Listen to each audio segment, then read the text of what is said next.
Hello, everyone, and welcome back to another episode of Vulnerability Time. It's the All Stars season. All Stars. Okay. So, a fan favorite is back, an All Star, Cali. Hey, Cali. I So, she's back because, y'all loved her episode. I loved her episode. We love a good All Star. We love a good All Star, Cali. Thank you. Yes. Okay. So we're just gonna jump right in it. So this is a discussion point that no one has picked yet. You're the first one to pick it, and I've been waiting for someone to pick it. So Wait, which one? I picked two. testimony. Yeah, you picked two. We're gonna start off with the testimony one first, because I really Okay. want to hear that, and then like if we have enough time, we'll like do the other one. But obviously, this is gonna be conversational, so it might jump from A to Z to the letter three. You know how it is. Same like last time. Okay. But I definitely want to like touch on your your testimony. So if you see me Okay. look off to the side, it's because I'm keeping track of like time and stuff like Yeah. that. Yeah. Um yeah, so let me just like totally okay. Also, when I think of testimony, I think of like my my Jesus testimony. Yeah. Is that okay? Yeah, your high power testimony. Our high Okay. power testimony. Yeah. Oh, it's Okay, vulnerability cool. time. Cool. Anything's okay. Okay. Okay. Testimony time. So what drew you to that specifically? Like, what was the motivation? I want to ask that before we get into it. I'm just curious. I feel like my testimony is always something that like I'm passionate and I feel called to share. I also feel like the more people share about their testimonies, the less power you give to like any shame or guilt that like might come with it. Hmm. It helps people open up to like talking about what they struggle with, and I just feel like if more people shared their testimonies, like it's like a super powerful thing. Very, Yeah. very. Yes. Okay. Um, I'm definitely feeling that. I definitely am agreeing with that 1000%. That's something that, I'm needing to work on a little bit more. I used to like love to share my testimony, and now I'm just like not ashamed of it, but like I know this sounds, I hope this doesn't sound super arrogant, but this is literally my reality. Hmm. This has been something I've encountered. Like when I share my testimony, people are like, "Really?" Because like I'm gay, Hmm. and so when they find out, "Oh, I actually died before and I got to meet Jesus physically," some people are Hmm. like, some when I say some people, I mean like Christians, Oh yeah. and I'm just like, wow, thanks. And so it kind of like mm, got me down a little bit Hmm. and made me think that like it's not a powerful testimony and that No, it's why am I powerful. sharing it? Yeah, and I know it It's what got you is, there. but my feelings and my Hmm. thought, it made me feel, Invalidated. yeah, there we go. Like you were crazy. Yes. Not that I was crazy, but that like it either wasn't true, like yeah, like invalidated, Hmm. or and that like I'm not worthy of that encounter. I feel like it's your story and people can't like say it didn't happen because they were never fully there. Right. I know that like I can see how people would like feel because like I grew up in a really um traditional Christian like family or and like Hmm. church where like we didn't really talk much about like miracles or like crazy signs or things like that. Hmm. And so like Right. you just kind of grow up super skeptical because you're like this never really happens, or if it does, you think it like happens in like those countries, Hmm. where Hmm. like they don't have Yeah. like Christians there, and and so like to come across that, I think there is a level of like fear to believing it. Hmm. But at the end of the day, like it's really just between you and God. And if Right. that's what brought you to believe and like you're here now, then then that's what it is, and Right. it'll touch who it's meant to touch. But if you Right. don't share it at all, then it's just not gonna touch anybody. Right. Right. Right. It will land on the right ears. Yes. But we miss 100% of the shots we don't take. I forgot who said that, but somebody said that. And so it's Yeah, kind of like, exactly. you never know who's going to need to hear it. So, with that being Mhm. said, Callie, I don't even know what to say, what to ask, because I just want to sit and let you Kinda speak go? testimony time. And if we get time for the other ones, just for the folks that are listening, the other one discussion point was not where I want to be, but exactly where I need to be, Mm, like in life. That's the yeah, other one Callie picked. Callie came with the wisdom. Um, okay, so testimony time. okay. Go from the start. Yes. So, grew up in a Christian family. If I, like, say, like, when Uh-oh, it froze up a little I bit. it'd be, like, 5th grade. Huh? Wait, sorry, it froze up a little bit. Oh, Start again. okay. So, grew up in a Christian family. Um, 5th grade comes, children minister was like, raise your hand, close your eyes, raise your hand if you believe you're gonna go to heaven. In that moment, I wasn't sure. And Oh, then my mom saw it. She had a talk with me. I honestly don't remember what she said, but I remember, like, out of fear of not going to hell, which I feel like is like how most kids do it these days, or like not these mm-hmm. days, but when you're young, like you're very simple minded. You don't think in Mm, complex ways. And so it's very much like, oh, I don't want to go to hell. I fear it. So then I'm just going to believe in God so I can go to heaven. right, And right. then, Fear based. Yeah. yeah, so pray, give my life to Jesus, got baptized. It's one of those things where I'm like, yes, I was a child and I don't remember too much.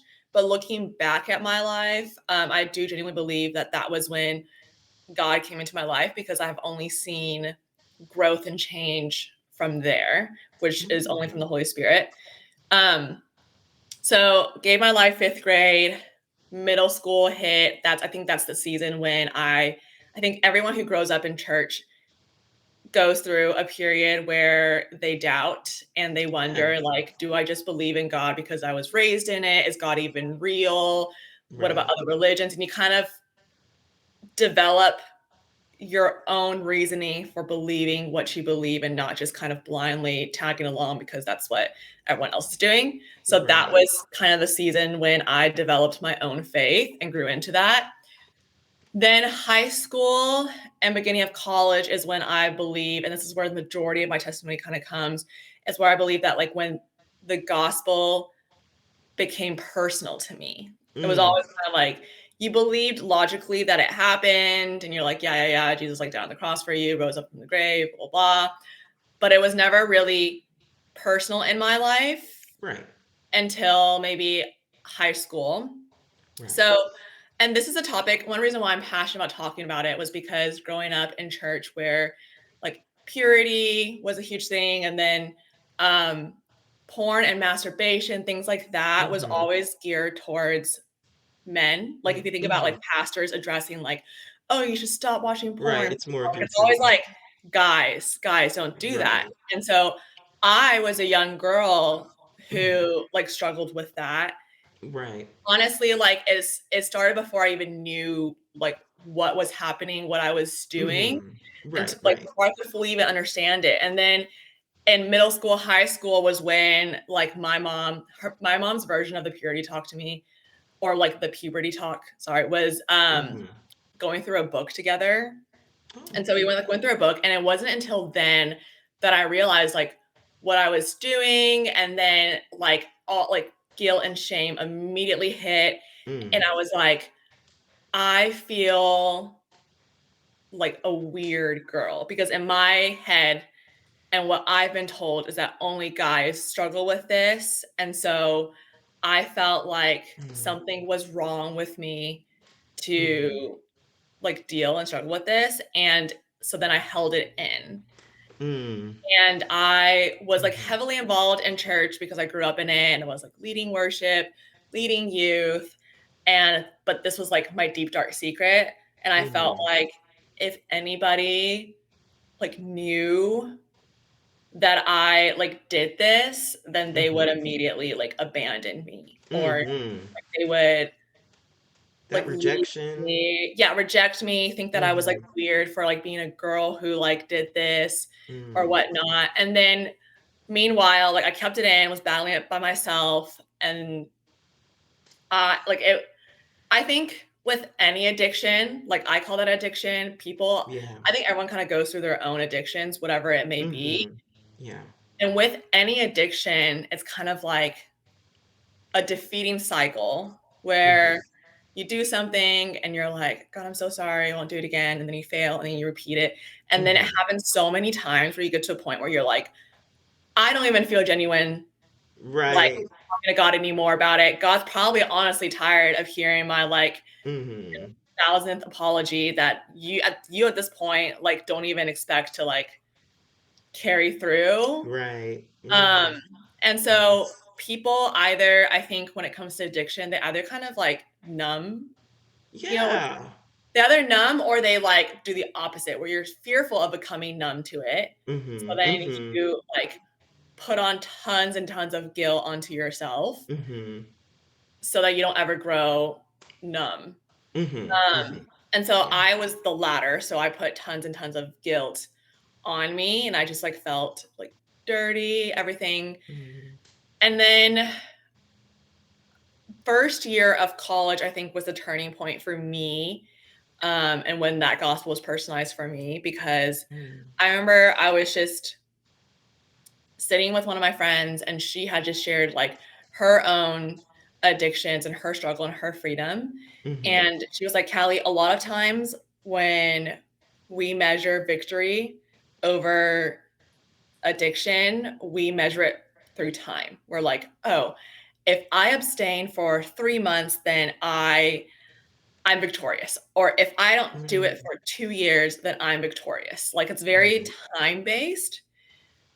But she was like, no, because like Jesus died on the cross and he has Mm-hmm. already fought this battle and won this battle for you, and his victory is Mm-hmm. put on you. Like you are victorious now, Ooh. not in 3 months, not in Yes. 2 years. Like you are victorious now in this moment and today Mm. because of what Jesus did. And That because, is the advertisement soundbite right there. I just want to let you know that. yeah. And she was like, you're not defined by like your struggles. Like Mm. you don't see yourself by your struggles. Like you are a child of God. Mm. And that's who you are. That's your identity. A lot of guilt and shame come with addictions because that is the way we view ourselves. That is the Mm. identity we put on ourselves. But that's Wow. not our Yes. identity. And Mm. we are a child of God who is victorious right now in this moment. That doesn't Wow. mean that Yes. like I just like stopped trying, Mm-hmm. but it was Yeah. more so like I can address my addictions from a standpoint of victory rather than defeat. Mm. And Wow. there's just like a level of like freedom Yeah. that you feel, and you really start to feel that like that grace and that mercy that like God has given us. And so that's kind of I where, felt that. I felt that. yeah, I just had to give him glory. I felt that. I needed to hear that. I'm not even joking. I needed to hear that. yeah. Thank So you. I think that's when the gospel became personal into my life. I think a lot of times, like when I was growing up in church, like I was such a I was that church girl who was like a rule follower. So like I Mm. like because Mm. of guilt, I just like never did anything. Like I couldn't lie to my parents. I like try to Mm. follow the rules as best as I could go. And so then Mm. Mm. when you grow up hearing the gospel of like, oh, you're sinful and like God did this for your sins and he died and he like rose and you're like free, blah, blah, blah. Like it's sometimes because you don't have much of a pre-Jesus, it's Right. hard to Mm. remember like what God saved you from or Right.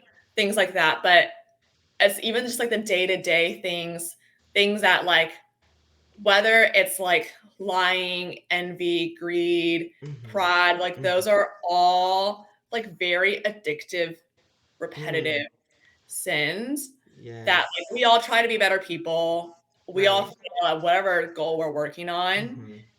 But knowing that despite the failure, it doesn't mean that we aren't convicted by it and that we like, especially if we hurt other people, like we should Mm-hmm. feel convicted. We should apologize. We should do Mm-hmm. better and try better, but not Yes. having Wow. that guilt and shame aspect added to it, where you're Wow. like, Yeah. no, I've already conquered Mm. this sin. Like Mm. I am victorious and I'm Mm. not defeated, Wow. even if I mess up one time. So Mm. that's kind of, and I've always been like really passionate about like sharing this testimony just because I know like the more I shared about it, the less you tie yourself to that identity, right? Before, because you're carrying so much guilt and shame, you're like, this is who I am. This is who I am. Like, Wow. Yeah. I don't want anyone to know. But the more you talk about it and the more you talk about it, your testimony from a standpoint of victory, Mm-hmm. Mm-hmm.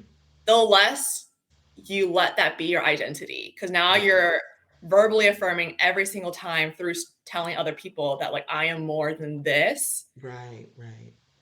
Mm. And so I'm very passionate about telling other people, but also like the more that I've shared, the more that especially girls Yeah. have come forward with their struggles with like porn and whatnot, which like Yes. in a Christian circle is just so like I think it's gotten better now, but before it was very like taboo and like no one like Yeah. talked about Yeah. it. Always Yeah. just like the guys who like struggled or whatnot. But like Mm. it just opens up a space for vulnerability, which is like essentially what your podcast is talking about. Like it's a space for girls to Yes. like kind of come forward with like what they struggle with and that Yes. we can like Yes. go through it Yes. together Yes. rather than like hiding it and feeling guilt and shame Mm. because guilt and shame kind of come from hiding it. Wow. Yes. Yeah. And you know, that's the funny thing because according to the analytics, over 60% of the viewers, and it's a lot of viewers of the podcast, are women.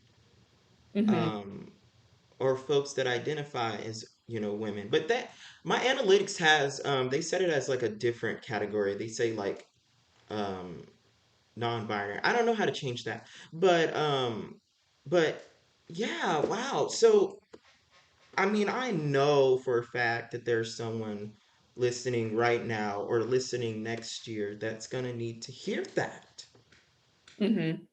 and they might not need to hear it now, but they're still going to listen to it. And it might, come up, relevant in their life 2 years from now. And they're going to remember Callie, what Callie said, I'm not alone, things like that, you Mhm. know. That is amazing. Oh my gosh. Thanks. I'm sorry, I didn't mean to interrupt you. Go ahead, keep Oh sharing. no, you're good. I mean, I think the main point that I want to go spread across is a whatever addiction because I know that like culture Mm. that these days especially when it's not tied to Christianity, Uh-huh. like porn masturbation for girls is like Mm-hmm. um recommended and promoted as like sexual empowerment or Mm-hmm. whatnot.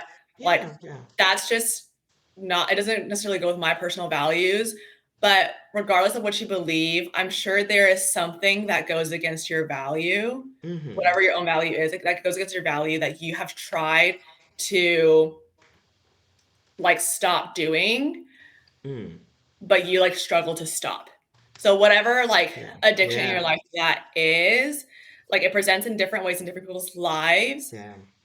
But that's my target is like what it doesn't have to be like the one that I talked about that I like had guilt and shame over, but like whatever addiction that you have, like this is like what it means to believe in Jesus Mm-hmm. Mm-hmm. and like let the gift that he has given us, the victory that he has won for us, Mm-hmm. be put in you. You know, like it's Yeah. kind of like he's offering this victory, like take it and approach whatever you're struggling with from a standpoint of victory and freedom rather Mm-hmm. than like trying to fix it by yourself and then Mm. feeling defeated every time you fail. Right. So, Wow.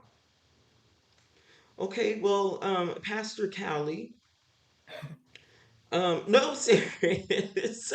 I'm just all in tune. I'm like, mm-hmm, wow. I'm just all in tune. I done forgot where I was for a second. Just Soak it in. Yeah, right. Yes. Wow. Oh my gosh. There's something I'm going to tell you, but after this, Mhm, after this, because it's about a little bit about what we talked like about before we started recording. mhm. Um, but wow. Oh my gosh. Thank you. Oh my Yeah. gosh. Yay. What? So good at end. It's kind of like hot in here. I don't know. Like I feel all inspired and just, oh my gosh. Okay, soak this in. So you know what I'm gonna do Mhm, immediately after this? I'm gonna re-listen to this about two, three times while I do my homework. mhm, Finish my assignments for one of my two, three of my classes. I got to mhm. finish some assignments, but I'm gonna be listening to this intentionally, and then the second time I'm gonna be listening to it in the background while I do my assignment, um, because I need to soak this in more and more. The fact Mhm. that you said exactly what I needed to hear, and there are some of the things I didn't even know I needed to hear until you said it. Yeah, So, always hear it. Pastor Cali, pretty much, um, I want you to touch on that. We have some time left to touch on that of Mhm, not, and I know this is, okay, so not where I want to be, but mhm, exactly where I need to be. I know for me, sometimes I believe it or sometimes I don't when it comes to me. mhm, I'm not where I want to be in life, but I'm exactly where I need to be. Sometimes I mhm, believe it in the moment, and sometimes it's like one of those things where I look back and I'm like, I needed to be there. But mhm. I want to know what this is to you, not where I want to be, but exactly where I need to be. Yeah, so I last year, so I'm currently in LA right now. LA, woo! Yay! Anyways, but I moved here last week. But before that, I spent a year in San Clemente, which is like a small little beach town. Wait, how are you? Was the tropical storm as bad as they put it on the Oh no, it news? was just like any other rain that you would Exactly. in The news Texas. is so It was freaking fine. annoying. Yeah. But yeah, so August 2023 last year, I moved from Texas, where I was born and raised, to Yes. San Clemente, a small beach town. And I stayed there for a year and then I moved to LA last week. But my season in San Clemente, I would say, is probably my loneliest year in my life.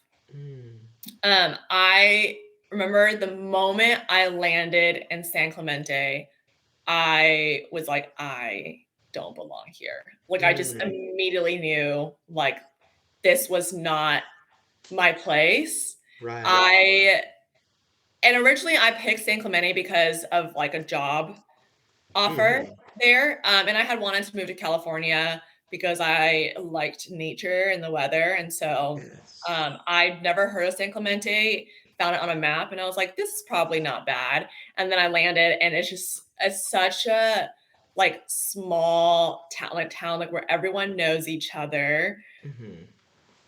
It's a surf town, so everyone surfs. Oh. It's there's nothing like wrong about that culture, but it's Mm-hmm. just a culture that it felt like me, and it felt very hard for me to belong there. Mm-hmm. Everyone was nice there. I made friends, but I just didn't feel like I could connect on a deeper level just because we were like very different. Yeah. And I remember, and I'm an extrovert, Mm. so being alone for an extended period of time is very hard for me. But I feel like I was putting myself out there. I was going to different churches. I was going to different like social events. I was showing up to a lot of things and Mm-hmm. having a lot of small talk with strangers and whatnot. And I made these like friends that like I would say hi to at church, but no one that I felt deep and comfortable enough to call if I like needed to cry or something. Yeah. And there were so many weekends that came where I had no plans and I was like scrambling to find something to do. Holidays were very, very hard because Orange County, where I'm at, it's a very family friendly place. And so a majority of people there have family like within 30 minutes. And so when it came to holidays, like they had their family to spend time with, and there weren't really any transplants in that area. And so like holidays was always like I dreaded the holidays because I was like, I know I'm gonna be by myself for the weekend. It's gonna be a lonely time. So it Right. was very, very lonely season mixed in with the breakup that we talked about last Mm-hmm. episode. It just like wasn't a good combo. Right. And I remember telling myself in the first half of the year, I was like, God has a plan. Like I'm here for a reason. Like it'll show, you know? Mm-hmm. Mm-hmm. Uh, and I think I always thought of myself as like being in a place for like others. Like I always want to like make a difference with where I'm at, right? And Yes. so Yes. I felt like I wasn't really making a difference because I didn't know anyone to like I feel like really make a difference. Right. Mm-hmm. But I kept telling myself like it'll come, and it didn't come. And then a year later, like just multiple things happened, and a living situation fell through. And that's when the idea came to move to LA. It's kind of like I was just exacerbated at that point where I was like, are these all just signs for me to go? Like, should I stay? Should I go? Why has living here felt so hard for me? Mm. Um, but at the same time, I felt like if I left San Clemente, it would feel like I was a failure in a Mm. way. Like, I was like, well, if I leave a year in and without really feeling like I made a difference for anything or anyone, would that mean that I had picked the wrong place and kind of Mm. gone like a little detour to where I'm meant to be? And it was a hard struggle because I chose wrong, you know? Mm-hmm. Mm-hmm. Um, I feel that. and whenever I would tell people like what were especially since I was like leaving San Clemente at that point, that's when you start reflecting on your time there, right? Like what Yes. came out of it, what was accomplished. And what came out of this season of like loneliness for me was this development and friendship of like a one-on-one friendship between me and Jesus. Mm. Like Mm. prior to my season in San Clemente, I spending time with Jesus felt like that like 10 to 15 like minute quiet time that you check off that you did every day. And like praying, I either would zone out, I Mm. would start thinking about other things. It just always felt such like so hard to like do it and stay focused, Yeah. for it to feel restful. And then like I couldn't ever fathom like spending more than 10 or 15 minutes Right. with Jesus at a time. But this past year was the first time that I ever spent like an hour with him and felt like it wasn't enough. Mm. Because I started getting into this like journaling habit, and then I would journal prayers, and then I would listen to him, and it became this entire like conversation with Jesus. During that time alone, I developed like an awareness of his presence with me. Like it's so cheesy to say Mm. like or cliche to say that like you're never really alone because God is with you. Like Right. when Mm. you actually like feel and are aware of his constant presence, like I really did start feeling less lonely or less alone. Like Yeah. I would on weekends, towards the end, like on weekends where I had no plans, like my discipler encouraged me to get in the car and be like, all right, Jesus, like what are we going to do today? What adventure are we going to go on today? And it became like me and him running errands together, like checking out random things together, going to the beach and conversating about my life, or like me crying to him, me grieving with him, even me wrestling with him because I was mad at Yes. him. Like I just felt Yes. like this like actual relationship developed. Yeah. And that is something that I've never really had before. Yes. Like Yes. to me to spend an hour or two like alone with him and like feeling disconnected when I haven't had that in a while, like that Yeah. has never happened until Yeah. this year when I was alone. And one of my Mm. friends told me like maybe it wasn't necessarily that San Clemente was the wrong choice or the wrong place, Mm.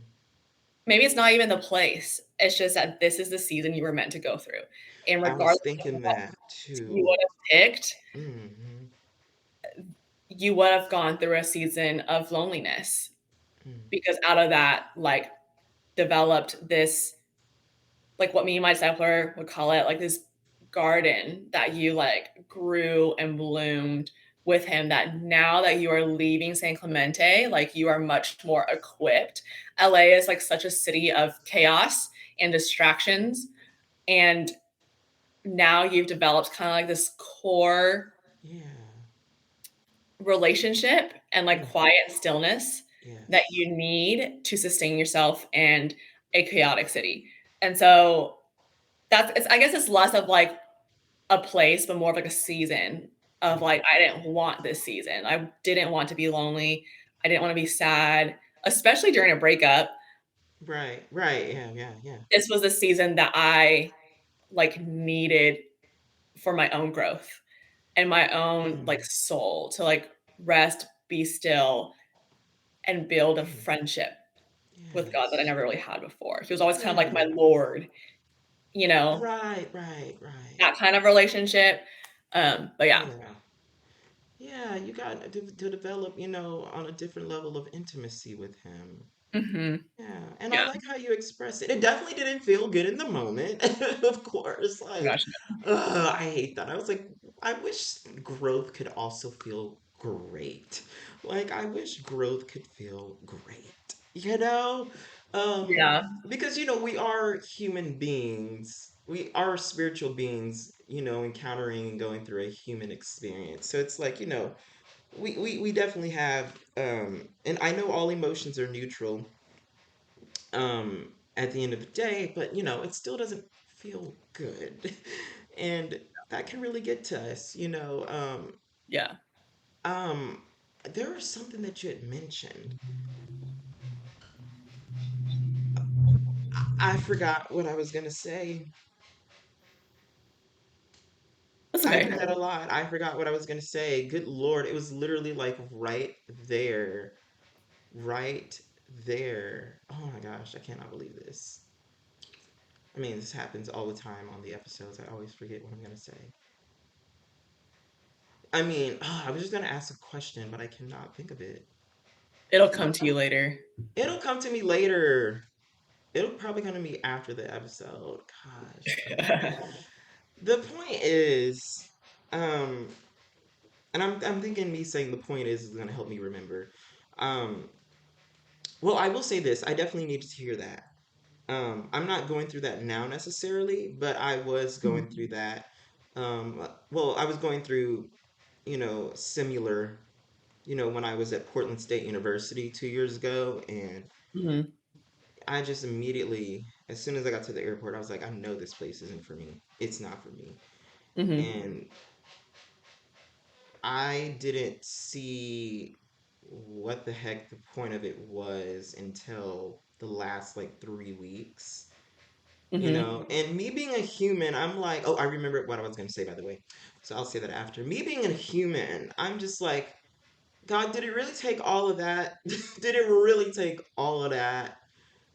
Did it really take all of that? I was like, for those in 3 weeks, did it really take all those months? You know, Mhm. um, I'm not him, but as a human, I'm like that. It didn't need to take all that, but I'm not him. I don't know how I would have responded to those last 3 weeks. I would Mhm. say I experienced a grace that I've never experienced before from certain individuals. And that's really interesting for me to experience like actual like grace, not just the word, but the actual like actions, like Mhm. of grace. I was like, wow. And Mhm. Portland State, just Portland in general, was a great. I there was a lot of hatred and anger and frustration that I had towards God, you Mhm. know, that I had for like a couple years prior, Mhm. and I would say 3 years prior. And I was of course I was purging it out by being honest with God. But once I got to Portland, it's kind of like I was forced to purge all the rest of it out, all of the rest of it, you know, Mhm. and that was needed to purge out all my like, because it's not like I wasn't being honest with him. I just think that there is a deeper level of honesty that he wanted me to give him, Mhm. you know? So it's like I was already being honest with him, you know, with me being angry at him, but he's all like, okay, I'm going to allow you to go a little bit deeper with that. It wasn't a little bit, it was a lot of bit. I'm going to allow you to go a lot of bit deeper with that. Because he was just, you know, I would say I do know now, you know, that it was just a reminder that he's not afraid of our emotions. He's not afraid of our words. He's Yeah. not afraid of it. Now, he's not, it doesn't make him uncomfortable. Now, it may make other people and other Christians uncomfortable, you know, Mhm. because we are at the end of the day humans, and I know everyone responds differently to like when it comes to honesty and faith or honesty and religion. I think they are two Mhm. different things. Um, but because when I think of faith, I think of relationship. Yeah. When I think of religion, I just think of rules and not really that much relationship. But Mhm. yeah, and then also something that you had mentioned, this is the thing that I finally Yes. remembered. You know, because faith was always meant to be tested and tried and wrestled with. You know what I mean? Mhm. And that's Yeah. not something Yeah. that, you know, people, you know, at least in the Christian environments that I've experienced, and I've experienced many, Mhm. that's not something that's like that talked about, or, you know, it's just like, oh, get on your knees or just say a prayer and thank God. You know, he's all like, faith doesn't always look like worship, quote unquote worship. He's like, sometimes faith looks like you cussing me out, you being extremely vulnerable, extremely honest, extremely broken in front of me, Mhm. extremely dirty, you Mhm. know, being exactly what makes people uncomfortable.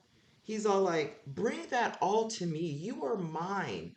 Mhm. Come to the throne room. I've already got you back. Like, I already know. I've seen worse. Yeah. God's like, I've seen worse, and you're nowhere near that. Yeah. So, you know, because seriously, you know, and it makes me think as well. Holy Spirit holds me accountable because I'm not a stranger to like bashing politicians from both sides. You know, Mhm. I'm very Mhm. aware of capitalism and the Mhm. manipulation and how both parties, as long as they're getting money, they don't really care about us. You Yeah. know, we give them money. We Yeah. literally give them money. Yeah. So, um, but then I think about, and I just bash them and I bash Hitler and stuff like that. And I know this is going to be make people uncomfortable, you know. However, the cross is even for Hitler. The cross is even for the corrupt politicians. You know, when Jesus got on that cross, you know, he didn't exclude anybody, any human being. He only excluded the fallen angels and the principalities of darkness. Mhm. And even that, you know, he wrestled with that as well. But at the end of the day, he chose, he was like, it was either going to be us and them or just us. And he chose us. And I think about, I'm like, you chose us. And I'm like, those not all the principalities of darkness known him longer than us. Mhm. Long story. But the fallen angels, they known you longer than us. You've had face to face contact with them. You know, they Mhm. had relationship with you and you Mhm. chose us. And I'm like, that is so beautiful. But the point of the matter is, I'm getting off topic, is, you know, faith is meant to also be wrestled with. Faith is not always going to look pretty, you know, what, regardless of whatever, you know, the Protestant westernized Christianity teaches. You know, I'm not bashing it. I'm just saying that that is a reality, you know, that Mhm. we're, you know, taught that, you know, Yeah.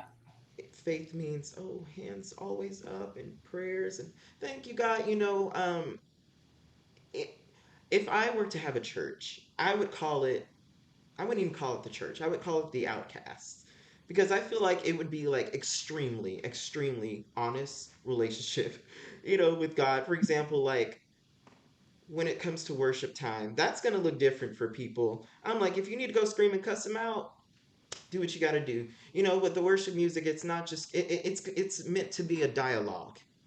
It's not just us speaking these great things to him. It's also him speaking these great things to us. Because Mhm. though we put him first and we put ourselves second, he puts us first and himself second. He decided to put us first and himself second, on that cross. He put us first, thinking of us, and he came at our worst. He didn't come when he was feeling these ooey gooey feelings about us. He came at our dirtiest, darkest, at our worst, where he had every freaking right to leave us. I You feel know? like at the end of the day, like even if you think about our human relationships, like no one ever wants like a human relationship with a friend that is polished, where we Right. hold like all our like negative emotions in and only are fake with each other. Yeah. Um, because like God, like you said, like God knows what's in the heart, Mm-hmm. and He doesn't want us to be fake with Him or like Yeah. polished with Him. That's not a relationship. That's where Right. religion comes in. Mm-hmm. Um, and so He wants us to be, I used to be there, by the way. yeah. I I just mean, want we to throw that. all growing up, like we Okay. all thought we had to be perfect to Gotcha. Him. I just wanted to throw myself under the bus. For me, it was kind of like not under the bus. I wanted to throw myself under the Hummer limousine for me Mhm. because I was having a pride moment there. Yeah, I was yeah, allowing my biases to come through towards mhm, certain people that I was thinking about. So I was yeah, like, okay, I yeah, used to be, yeah, the type that, with the friendships, like in mhm, high school, like me saying no so that I could keep them in my life, and just that polished stuff. mhm, I didn't know what was best because I was not shown best. So I was mhm, just thinking that this was best until I encountered, friendships where it wasn't polished, it was honest. It mhm, wasn't negative, it wasn't positive, it was honest. yeah, and that's what God wants with Yeah. us. And I've noticed And that, it's so like, adorable. well, one thing that like a friend told me is that you have to be close with God to wrestle with Him, and so uh, Ooh. that like I think wrestling has like brought me definitely closer, more It honest, more real does. with Him, and I noticed that like It I the even way that says I that in talk, the Bible. It even says that in the Bible. We're yeah. meant to wrestle with it. It says, sorry, go ahead. Yeah. A lot of times, like I will journal, kind of like what I want to say to Him, and usually, like if I read back or just even towards the end of it, I notice I will start off upset at God, like, Hmm. God, why didn't you do this? Why didn't you do that? And it's almost like when you open up your heart to Him, you leave it vulnerable for God to change it and for Yes. God to humble you. And so it comes off very accusatory, but then towards the end of like the journal Yeah. entry and the involvement of it, like I go back to remembering who He is, Yeah. and it goes into like a thankful attitude. So it's almost Yeah. like if we cover and put a band-aid over like the negative stuff and we only pretend with God, then we're not Hmm. allowing Him to Yeah. essentially cleanse it and like humble and Yeah. renew that side. But when we open that wound up and we're like, God, I feel hurt, or I'm mad, or I'm upset right now, and I know Yeah. that I don't have the right to be, but that's how I feel right now. Yeah. It allows God to kind of turn your Yeah. limited view to slowly like see his side, or Yeah. like Oh, his yes. Mm. um more open view, and Wow. you're reminded of like God's goodness. Wow. So I think that's kind of what happens most of the time when we Yes. are honest with him. Yes. Honesty equals healing. It's kind of, yeah, and it's also like bring that stuff out to the light. And it's a process, it's hard. It's just like, trees don't, like trees need a light to prosper. Mhm. I do feel like that darkness definitely, has its season of being buried. Like the burying, it's dark and stuff like that. But, eventually it's going to come a time where that opportunity for growth is going to come, and that seed of the tree is starting to sprout towards the light. And I think, like, I know for me, I in the past, um, when that seed would start to come out the dark, I'd like stomp it back in the dark when it was time to come out to the light. And that's when us, not bringing things to the light can come to hinder us and harm us. So it's Mhm. kind of like we got to bring that stuff out to the light. And some people, the light looks like just confessing it to yourself. Some people, the light looks like, confessing it to God or confessing it to others or, journaling it, just some form of acknowledgement is also considered light. And so I just think that that's really beautiful. What you've just been mentioning and talking about, you just had a whole sermon, and we love that. And we love that. And Callie, thank you so much. Of course. Okay, I do. I'm gonna ask you something after this, by the way. Okay, Okay. There's two things I'm gonna ask you after this, and I just want to know your thoughts. Okay. Okay, so everyone listening or watching this, if no one has told you today that you are lovable, please allow me to be the first. Allow yourself to be the second. Folks, you are lovable. You are not deserving because you are worth it. Deserving is earned. Worth is given because you are valuable. It's like that $100 on the ground. It doesn't matter if that thing's been stomped on, dirty. It doesn't look like it deserves $100, but that's $100 regardless, and we will get $100 worth of items because of that $100 bill. Why? Because it is just given value. It doesn't have to deserve it. It is just as valuable on its best days as it is its worst days. It does not change value ever. So folks, that's you. I know society, can kind of make us feel like, oh, we're supposed to like our actions make us earn and deserve things, and a human, that's how the society works. But just you folks as an overall human being as you are, aside from society, you are worth it, folks. And you were loved. And I'm glad you're still on this earth, folks. And I'm looking away from the camera because a boss is trying not to cry because Well, I got Vaseline on right now because like I got some skin stuff going on right now thanks to the Texas heat, and I don't like the feeling of water touching Vaseline. I just don't like that feeling, so I'm trying to like look away for the camera so I don't cry. So, oh, sorry, I almost knocked this laptop over. Alrighty, folks. Thank you, Callie, for showing up. And, worse. we love a good all star. And, folks, I will see you next episode for whatever that episode will be. Alrighty, bye, folks. Josias and Callie out.